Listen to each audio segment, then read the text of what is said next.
Hello everybody, it's Anne from Anne Stampin' Up. Excuse me. We have a lovely technique to do today. It's called the black ice technique. It's something I just discovered. I found it on Pinterest. Lots of videos on Pinterest to watch about it. So I'm going to turn the camera down and we'll get started right away. I'm hoping we don't have too many shadows here. Go. So as I say, this is the card we're going to make today. This was a play piece, and this is the peony from the large peony suite, and this one here is from the hand pen suite. So first of all, I have a piece of just the regular Stampin' Up silver foil. I will give you one tip: when you cut this silver foil, put it face down in your cutter, because if it picks up all the marks, the fingerprints, the grease from your fingers, so it sort of spoils the front of the card, and it leaves the fingerprints. You can see them when we're done swiping the black ink on it. All right. So I've got a piece of scrap paper here, and I've got a little piece of scrap paper as well.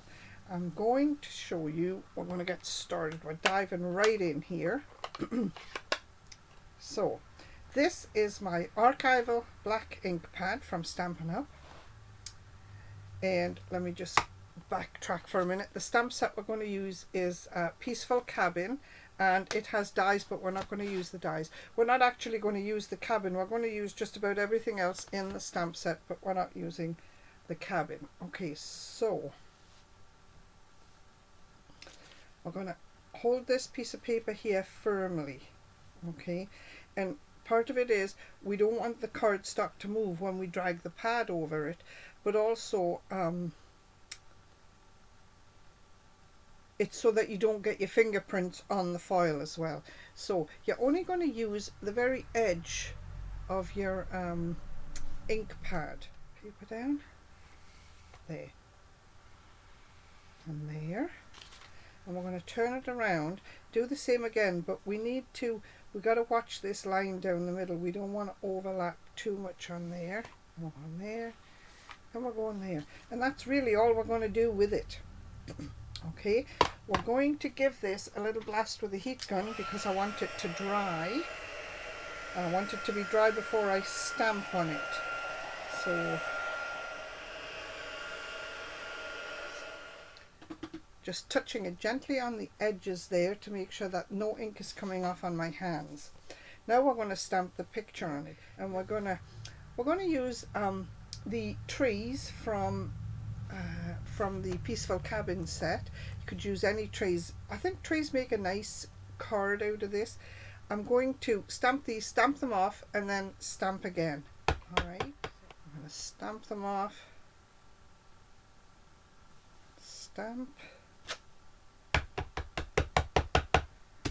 And the reason I'm doing these this way is because I want some depth to my card. I want some trees in the background and some trees in the foreground. I know we're off center, but I'm trying to keep the shadow from the tree, from the lights off the foil. There. Maybe one little one on the end here.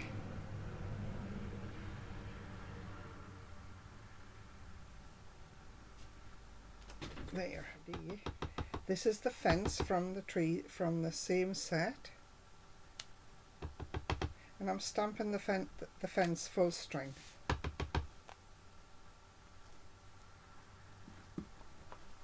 There. We've got a little fox.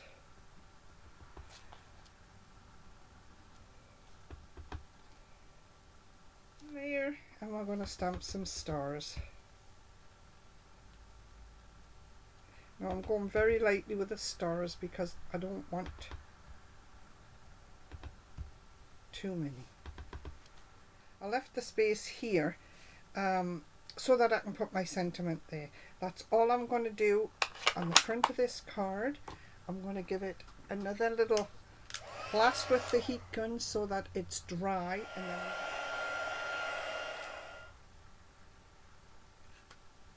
it's not quite dry because I got ink on my finger.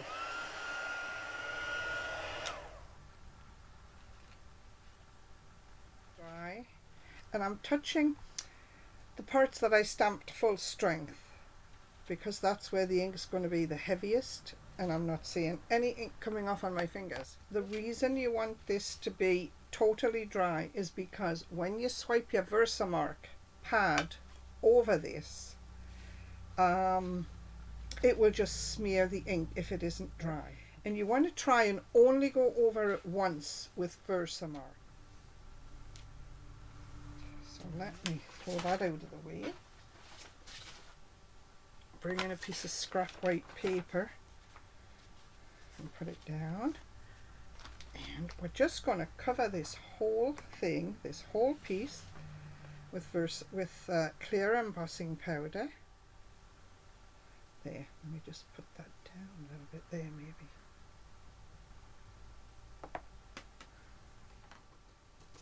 There we are. Just move that out of the way, put the lid on the jar. I have here a little board that I picked up in the dollar store, and it really works well for heat embossing. It keeps your fingers out of the way, and I'm just gonna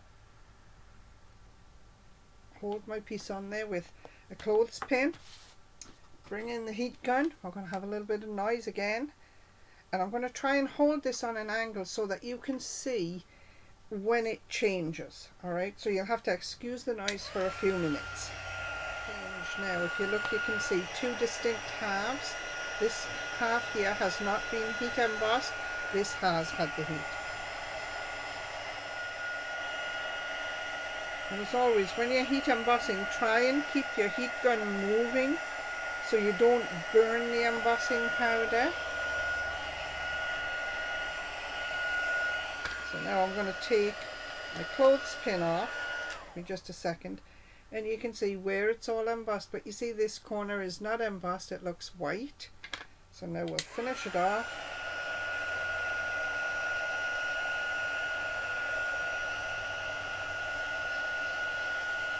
And I'm just going to go once right around the edges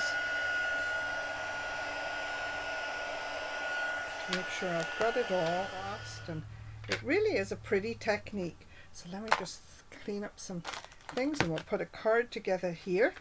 I haven't decided if I'm going to do this on Night of Navy or Misty Moonlight. So I've got two sets of cards ready. Let's have a look. And it's going to open sideways, so that's going to go on there like that. On the white. Or do I want it on Misty Moonlight? Kind of like it on Misty Moonlight. We'll do this one on Misty Moonlight. So we have a piece of Whisper White. We've got to get the card going the right way. That's this way. We got a piece of Whisper White. The card itself is 4 1/4 by 11. Scored at 5 1/2, and it's going to be a side fold card. Come on, that's it.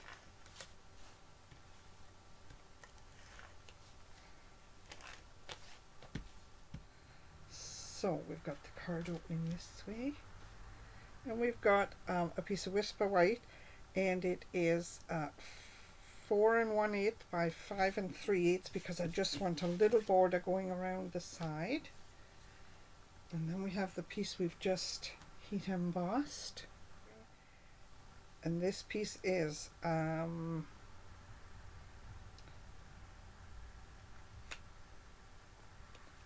4 by 5 1/4. So we just have like about a scant 1/8 of an inch all the way around. There we go, that looks nice.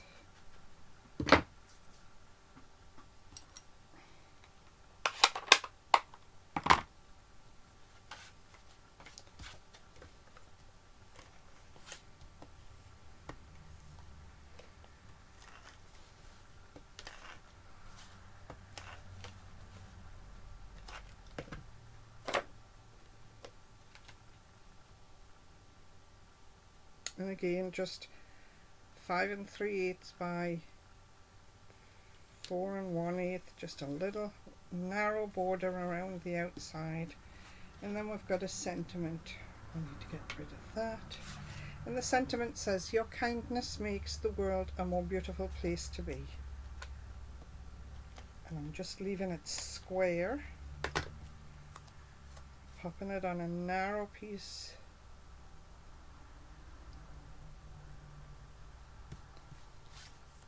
of this, and I think I'm going to pop this piece up on dimensionals, and we're just going to set this in the bottom corner there.